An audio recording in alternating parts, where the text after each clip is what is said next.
A Souza Produções convida você a se tornar um patrocinador. Semeie no nosso ministério. Com a sua oferta poderemos produzir muito mais vídeos. Este é um ministério independente e, por isso, precisa da sua participação. Inscreva-se no canal e compartilhe os vídeos. Seja um multiplicador desta visão.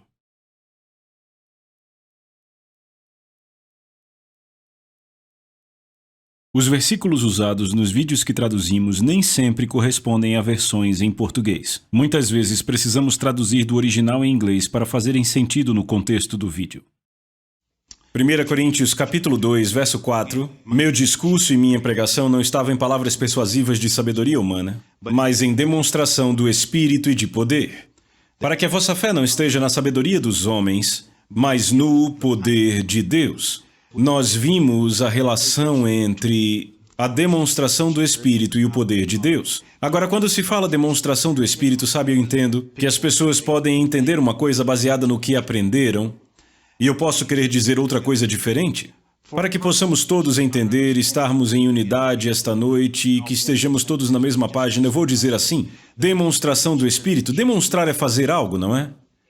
Para o propósito do que queremos passar aqui, para tirarmos vantagem disso, o Senhor, frequentemente, vai nos dar algo para fazer no que quer que você esteja crendo na vida, o que quer que você precise, seja lá pelo que você orou. O Senhor, frequentemente, te dará algo para fazer. Se voltarmos no Velho Testamento, que já vimos nas mensagens anteriores, nós vimos vários exemplos. Já falamos sobre Naamã, o leproso, como o profeta disse a ele para mergulhar no Rio Jordão 7 vezes e ele seria curado. E já dissemos, na mente dele, não fazia sentido. Na minha mente não faz nenhum sentido. Não no sentido de mergulhar no Rio Jordão, mas entender que o Espírito Santo te dá algo para fazer faz todo sentido.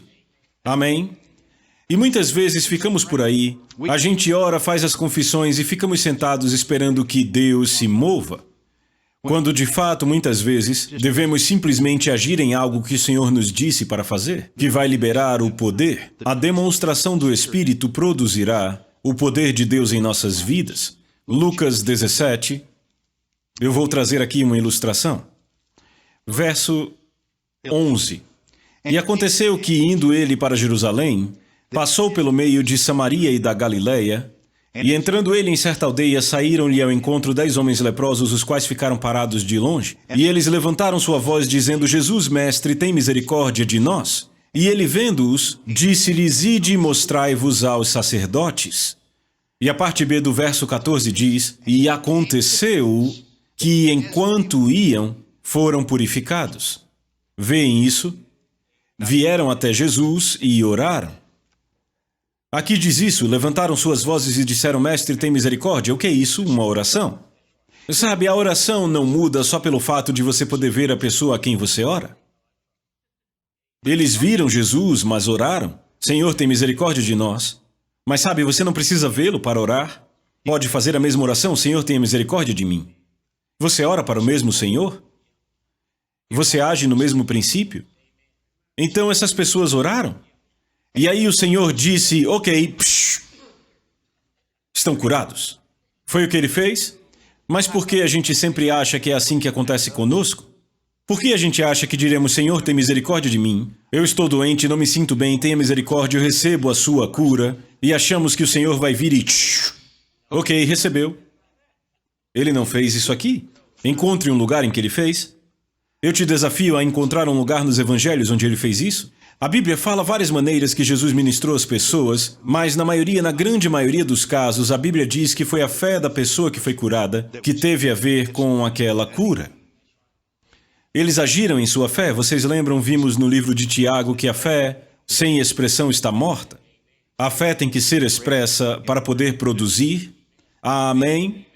Então oraram: Senhor, tem misericórdia de nós. E Jesus foi curados.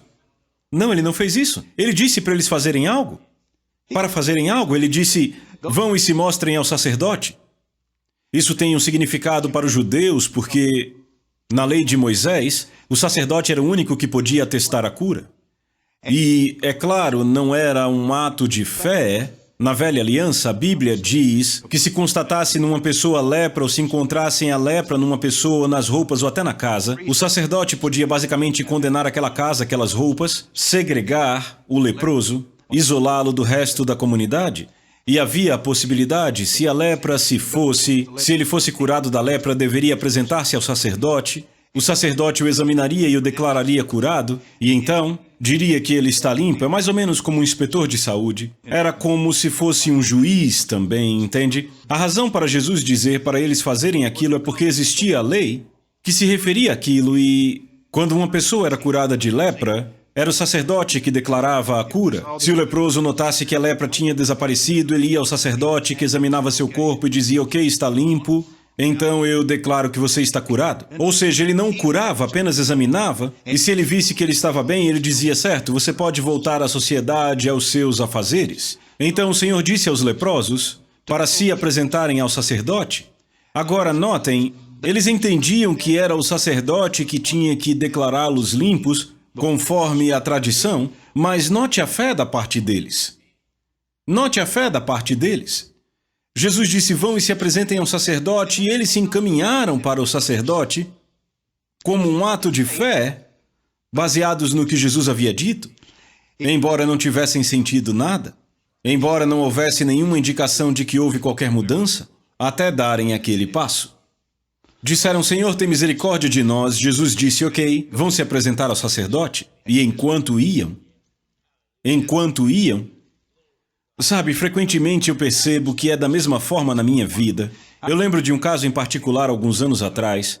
Eu tinha planejado ir para a Tchecoslováquia. Naquela época a nação ainda não estava dividida, então eu deveria ir à Tchecoslováquia para ministrar na igreja do Larry e Angela Keaton, que tinham saído da nossa igreja. Quando eu tinha 20 anos, entre a minha adolescência e juventude, 20 anos, eu fui ao dentista fazer um tratamento e o dentista disse que eu tinha alguns dentes do juízo para retirar.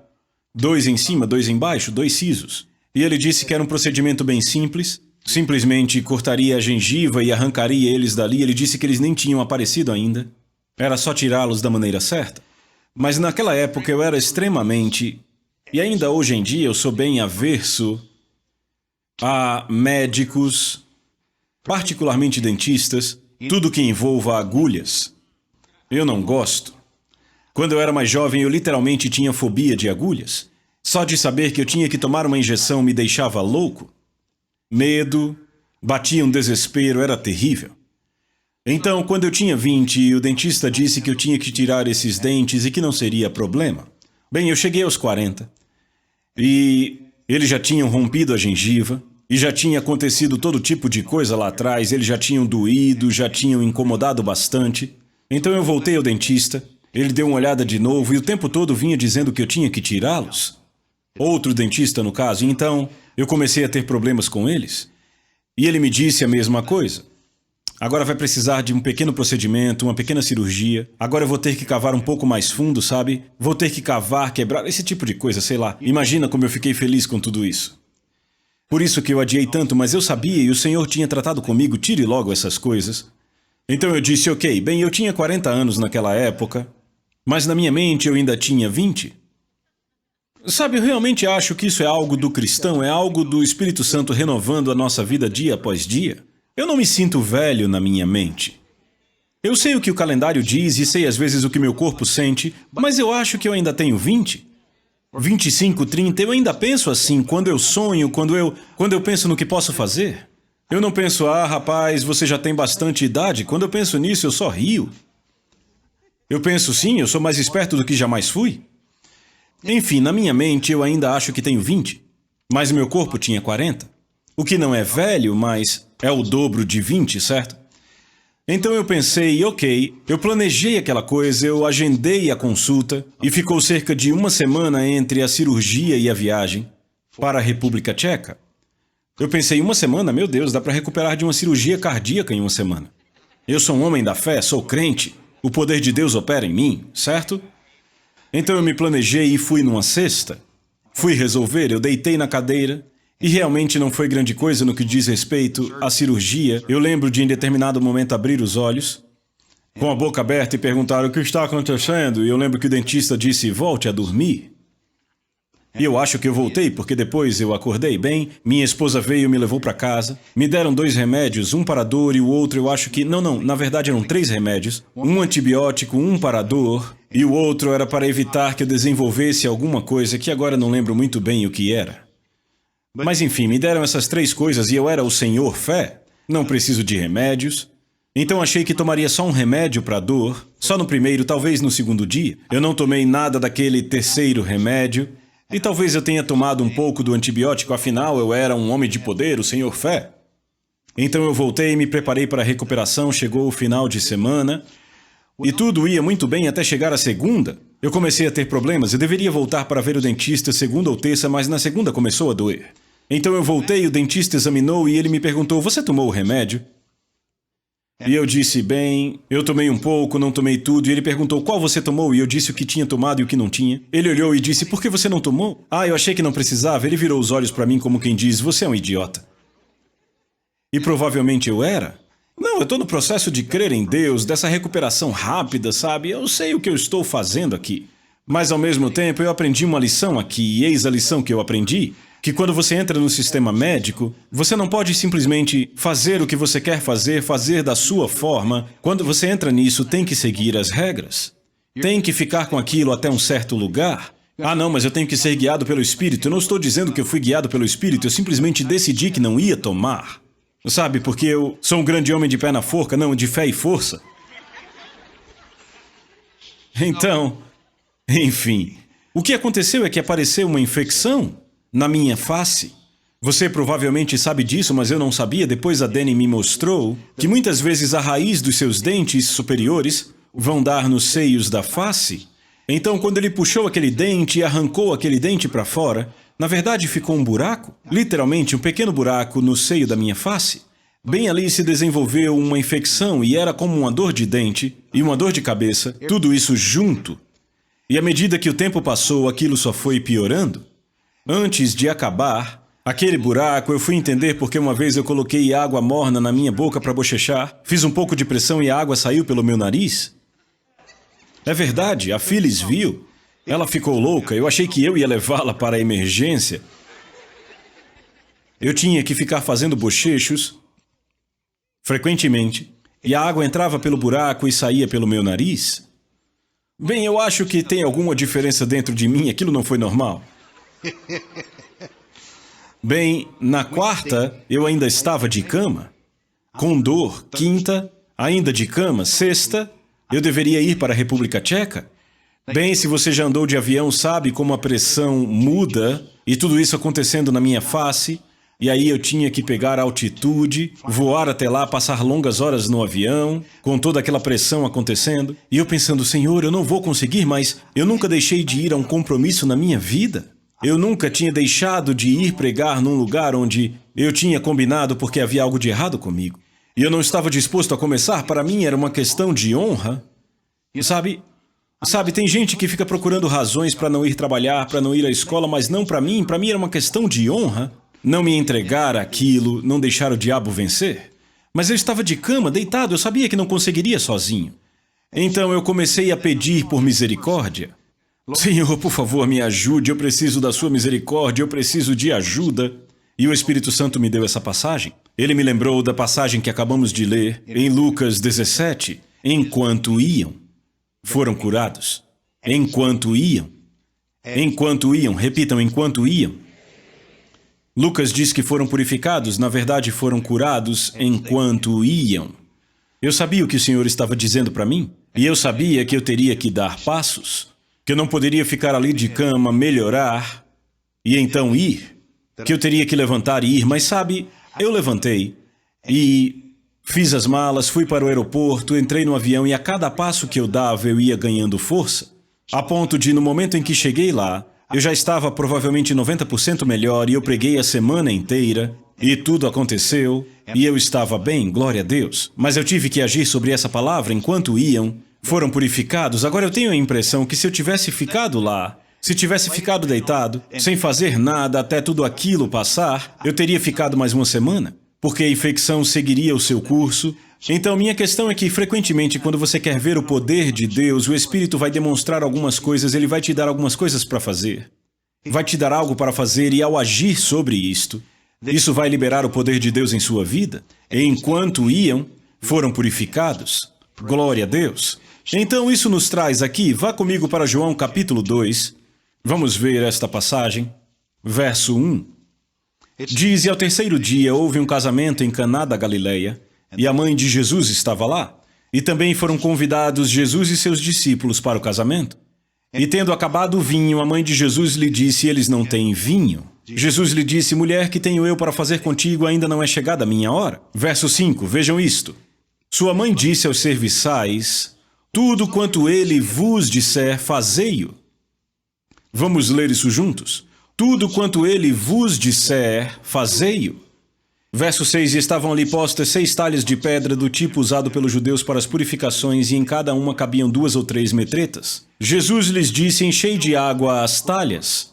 E eles as encheram até a borda. Então lhes disse, tirai agora e levai ao mestre de cerimônias. E eles levaram. Quando o mestre de cerimônias provou a água tornada em vinho, não sabendo de onde viera, mas os servos que tiraram água sabiam, o mestre de cerimônias chamou o noivo e disse, todo homem põe primeiro o vinho bom, e quando já tem bebido bem, então o inferior, mas tu guardaste o bom vinho até agora. Assim Jesus deu início aos seus milagres em Caná da Galileia e manifestou a sua glória, e os seus discípulos creram nele. Agora, este é um bom conselho? Isso realmente faz valer a pena. Tudo quanto ele vos disser, fazei-o. Para o que quer que você esteja crendo, o que o Senhor disser para você fazer, faça. Apenas faça. Eu gosto de algo que a minha esposa disse dia desses. É tão simples, se o Senhor te diz para comprar um vestido vermelho, não compre o azul. Só compre o vestido vermelho. Pensando bem, o vestido vermelho nem é tão mal. Mas o que quer que ele diga, faça. Apenas faça. Alguém diz, sabe, ele disse para eu fazer uma coisa, mas não fez sentido para mim. Bem, ok. Não fez sentido para Naamã mergulhar também, mas quando ele fez, foi curado. Então, o que quer que ele te diga, faça. Vocês já sabem qual a causa número 1 de fracasso entre os crentes? Vocês já sabem qual é? Falhar em agir na palavra. Falhar em agir na palavra, a causa número 1 para os fracassos da fé. A causa número 1 para orações não respondidas, falhar em agir na palavra. O que quer que ele te diga, faça. Bem, poderíamos ler assim. Jesus é a palavra que se fez carne, então o que quer que a palavra diga, faça. O que quer que a palavra diga, faça. Se você encontrou na palavra, o Espírito Santo falou comigo sobre como ter vitória no caso do meu dente, mas ele usou a palavra para fazê-lo. Ele trouxe uma passagem para mim. Por isso que vale a pena conhecer a Bíblia, porque aí você dá ao Espírito Santo um monte de munição para falar com você e você entende e reconhece. Então vale a pena estudar e se alimentar da palavra. Porque eu estava de cama sofrendo, procurando por algo, e o Senhor disse enquanto iam, foram curados. Eu sabia que Ele estava falando comigo. Vá, eu estou com você, vai funcionar. Glória a Deus. Mas eu precisei ir. Foi preciso os servos encherem aquelas talhas de água, e você precisa entender que quando ele fala talha, ele não está se referindo a pequenas vasilhas. Note quando ele diz, no verso 6, que eram talhas de pedra. Grandes talhas de pedra. Sabe, eram coisas enormes e bem pesadas. Entenda que aquelas talhas eram feitas de pedra e dentro delas cabiam 2 ou 3 metretas. Sabe quanto dá 3 metretas? Bem, a margem da minha Bíblia diz que era aproximadamente 35 litros. Bem, se considerarmos que a água pesa 1 quilo a cada litro, 35 litros dá aproximadamente 35 quilos de água. Além do peso da talha. O quão pesada uma talha de pedra deveria ser para suportar 35 litros? Sabe, poderíamos dizer que pesa tanto quanto a água, 35 quilos. Estamos falando de talhas cheias de água, cada uma pesando quase 70 quilos. Bastante esforço envolvido nisso. Não era só uma questão de encher um copinho de água. Precisava de vários servos fazendo aquela coisa. Pelo menos um de cada lado para evitar que derramasse a água. Talvez só uma pessoa conseguisse levantar, mas para transportar, cheio de água, precisava de esforço. Era trabalho para 2 homens, para carregar uma daquelas talhas. E a Bíblia diz talhas, não uma, várias talhas. 6 talhas. Certo, então 6 viagens 2 servos para cada viagem, para que fossem e enchessem aquelas talhas, e eu quero que você entenda que eles não iam para a pia da cozinha enchê-las. Porque não havia pias de cozinha naquela época. Não existia nem bombas de água, do tipo que conhecemos há 150 anos. Falando de forma geral, nessas cidades ou vilas havia um lugar central de água, uma fonte central em algum lugar, ou um riacho, algo assim, e eles tinham que ir a esse lugar, deixar a casa com aquelas talhas e ir encher as talhas, e depois de enchê-las eram 70 quilos e tinham que trazer de volta a casa, ao casamento, e tinham que fazer isso 6 vezes. Glória a Deus! Tem bastante esforço envolvido nisso. Ah, se o Senhor pede, tem que ser fácil. Bem, não foi fácil para eles, conseguiram um milagre, mas tiveram que pôr bastante esforço. Eles fizeram o que fizeram e Deus supriu o resto. Embora tenha havido esforço da parte deles, ainda assim viram o impossível ser feito. Amém. Mas foi só quando fizeram. A mãe de Jesus deu um bom conselho, sabe? Sua mãe dá bons conselhos às vezes, não é? Tudo quanto ele vos disser, fazei-o. Tudo que a palavra disser para você, faça. E isto ainda funciona hoje. O que quer que ele diga, faça. Eu oro e creio que recebo, muito bem. Mas ouçam, o que quer que ele diga para você, faça. Ah, eu estou orando por um rompimento financeiro. Bom, bom, bom. Agora ele pode dizer para você plantar uma semente. Se ele disser, faça. Se ele disser, faça. Amém. Agora eu lembrei de um dos membros da nossa igreja alguns anos atrás, 20 anos atrás, crendo em Deus para entrar num novo nível de aumento, e o Senhor falou com ele e disse a ele para pedir emprestado dinheiro para ajudar a construir a igreja. Sabe, há muito tempo atrás. E alguém diz, o Senhor diria para você fazer isso, não disse para mim, disse para ele. E eu já disse isso aqui, não faça só porque outra pessoa fez o que o Senhor disse a você. Ouça do céu.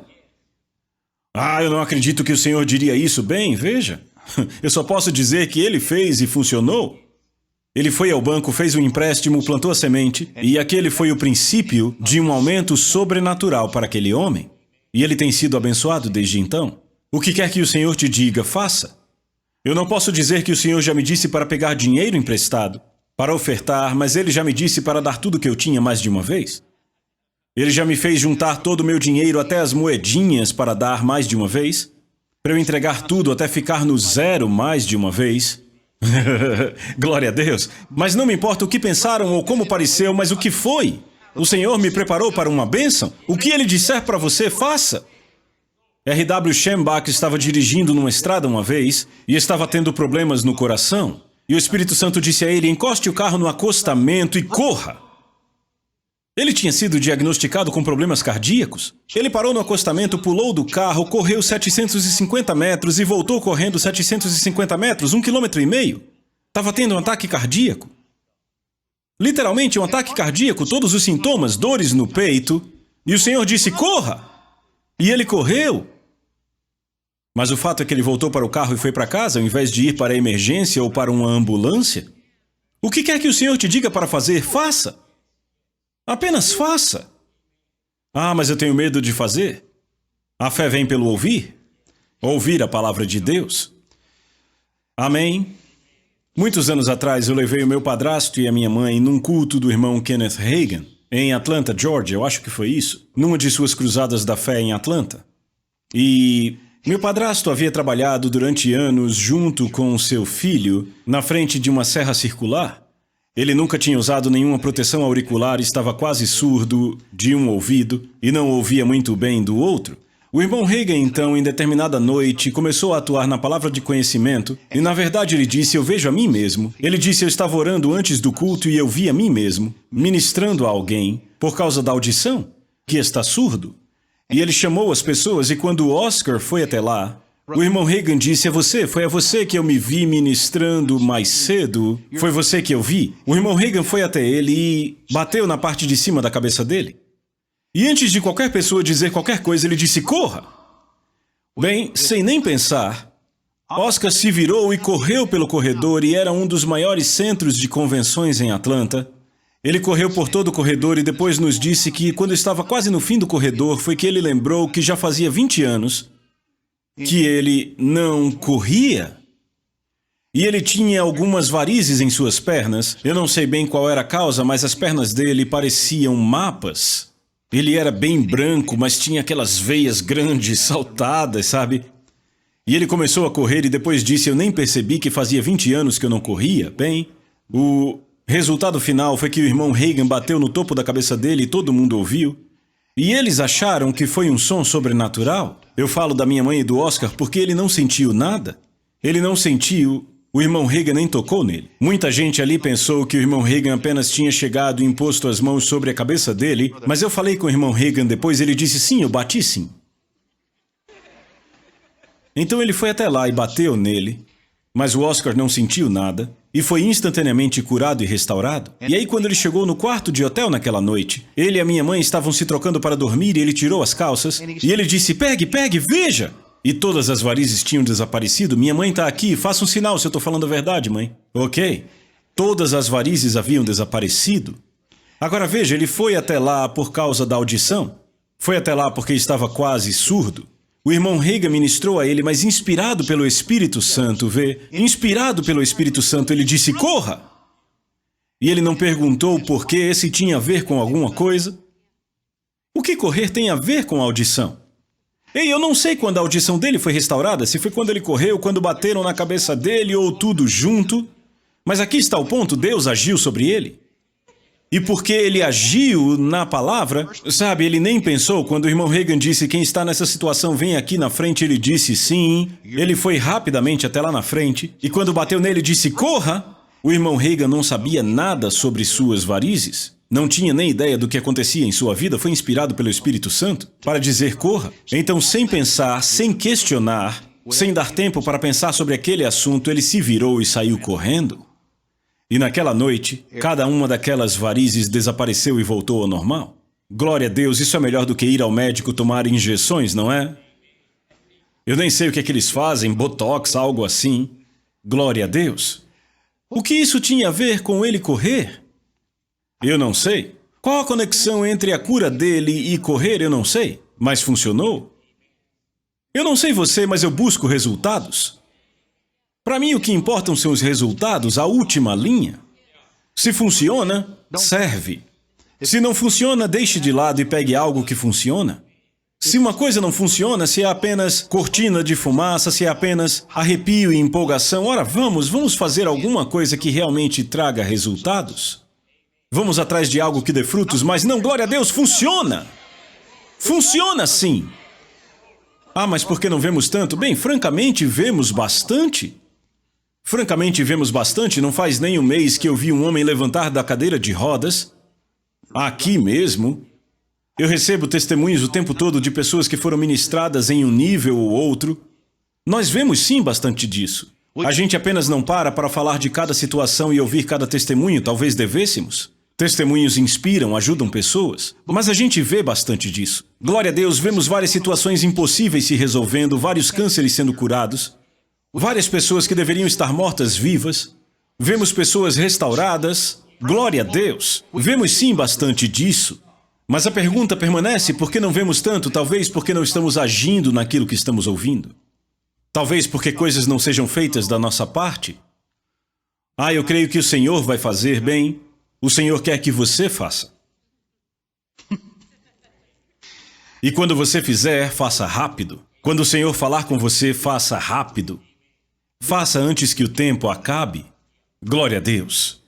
Eu sei, alguns anos atrás o Senhor falou comigo sobre plantar uma semente. E eu perdi o tempo disso. Era uma grande semente. E o Senhor me disse para plantar no ministério. E de uma forma ou de outra eu acabei assumindo uma mentalidade. Eu pensava, eu vou investir isso e fazer muito dinheiro. Então eu peguei o dinheiro que eu deveria ter semeado. O Espírito Santo me disse para semear. Eu peguei o dinheiro que deveria ter semeado, investi e disse, eu vou tirar o dobro. E aí eu semeio. Sabe, minhas intenções eram boas, eu tinha o meu plano. Mas o Senhor não me disse para investir e semear, Ele disse semeie. E aí eu investi e perdi tudo. Perdi cada centavo. E acabei não semeando nada. E eu vou te falar que os anos seguintes, eles foram pesados. Financeiramente, eu perdi terreno. Amém. Não haja no seu plano. Apenas faça o que quer que ele diga, faça. Faça rápido. Não perca o tempo de fazer. Eu estava pregando na igreja de um amigo meu em Topeka, Kansas. Estava ensinando sobre finanças, prosperidade, sobre semear, essas coisas. E no final do culto, o Senhor falou comigo e me disse: dê o seu relógio para o pastor. Bem, aquele relógio havia me sido dado. Era um Rolex, sabe, aço e ouro. Era um relógio especial para mim pela forma como me foi dado. Algumas pessoas da igreja se juntaram e me deram. A Bíblia diz para testar os espíritos. Também diz para provar todas as coisas e reter só o que é bom, mas você sabe quando Deus está falando com você. E o Senhor disse: eu quero que você dê a ele seu relógio. E eu pensei por um momento e eu disse: certo, Senhor, me dê uma oportunidade. Então naquela noite depois do culto nós saímos. Fomos no Applebee's, eu acho que foi isso, era o único lugar aberto. Então eu estava sentado de frente a ele no Applebee's, só tinha eu e ele lá. E eu comecei a falar de relógios e perguntei: você tem algum bom? Enfim, eu acabei dizendo: bem, durante o culto o Espírito Santo me disse para lhe dar o meu relógio, então eu tirei do meu pulso e passei através da mesa para ele. Era o relógio mais legal que ele já tinha visto. Abençoou grandemente. Na verdade, eu sei que ele ainda usa e já fazem 15 anos. Ele ainda tem aquele relógio e ainda usa. Significa muito para ele, é muito bom. E sabe, eu semeei e fiquei empolgado. Sabe, porque eu tinha agido, tinha feito o que o Senhor me pediu, eu não estava querendo dar, sabe? Uma coisa é fazer porque você quer, mas quando o Senhor te diz para fazer algo é diferente. Mas eu sabia que eu tinha feito algo que me posicionava para algo melhor. Então o Espírito Santo disse: faça, e eu fiz. Bem, o culto acabou e no dia seguinte eu voei para casa, voltei para a igreja, não falei uma palavra, só coloquei outro relógio que eu tinha na minha gaveta. Não era um relógio caro, mas dizia as horas, eu não contei nada para ninguém. Mas alguém veio até mim depois do culto e disse: eu percebi que você não está usando o seu relógio. Eu disse: o Senhor me disse para semeá-lo, para dá-lo. Isso foi tudo que eu disse e ele disse: ok. Provavelmente 1 semana ou 10 dias depois, era Dia dos Pais, e eu entrei no meu gabinete e ali em cima da minha mesa havia uma caixa verde que eu reconheci imediatamente como uma caixa de Rolex. E em cima da caixa havia um cartão, eu abri e li. Era um cartão de Dia dos Pais e eu abri aquela caixa e dentro da caixa havia um Rolex presidencial de ouro novinho. Eu semeei um pela instrução do Senhor e o Senhor me deu outro que valia 10 vezes mais. Glória a Deus! E sabe, eu usei ele com orgulho, até que o Senhor me disse para dá-lo de novo. E eu dei ele. Amém. Vale a pena obedecer, hoje eu tenho um melhor, glória a Deus. De ouro, legal, do jeito que eu gosto. Não fique inventando desculpas, não dê tempo a si mesmo para inventar desculpas. Se ele falou, faça. E não questione, porque ele está sempre tentando te habilitar para algo bom. Amém? Amém. Então qual foi o conselho de Maria para os servos? Tudo quanto ele vos disser. O que ela disse? Como foi que ela disse? Será que esse conselho ainda é bom para hoje? É isso mesmo, é bom, faça. A Soso Produções convida você a se tornar um patrocinador. Semeie no nosso ministério. Com a sua oferta poderemos produzir muito mais vídeos. Este é um ministério independente e por isso precisa da sua participação. Inscreva-se no canal e compartilhe os vídeos. Seja um multiplicador desta visão.